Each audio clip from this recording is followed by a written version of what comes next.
Que se passe-t-il lorsque Vénus, planète de l'amour et de la beauté, rencontre Uranus, planète de l'originalité et de la soudaineté?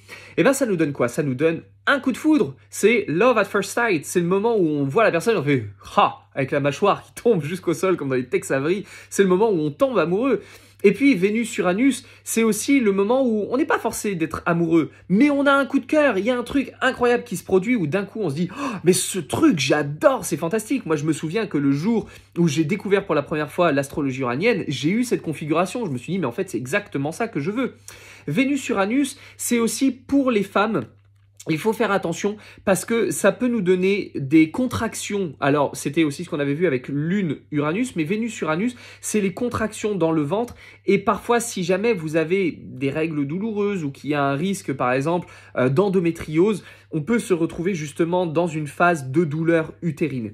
Ça peut être également la beauté originale.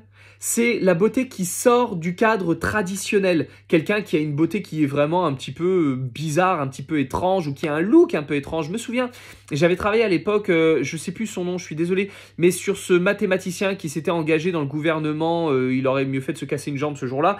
Et il est toujours habillé avec des costards un peu étranges et une espèce de nœud papillon en toile d'araignée, voilà, ou en chauve-souris. Voilà, c'est ce côté-là, voilà, c'est ce cadre-là où on a une espèce de look de physique qui sort complètement de l'ordinaire. C'est ce qu'on va retrouver avec cette configuration. Et dernière chose, c'est le fait également d'embellir, alors ça c'est vraiment, ça sort de nulle part, mais c'est vrai, c'est pour ça que j'en parle, c'est le fait d'embellir numériquement. Et en fait, ça, j'ai retrouvé ça chez les personnes qui sont spécialistes pour travailler l'image des gens, pour refaire les photos des gens ou pour refaire les vidéos, pour filtrer, pour changer, pour le fait qu'elles paraissent d'un coup plus beaux ou plus belles grâce justement aux technologies numériques.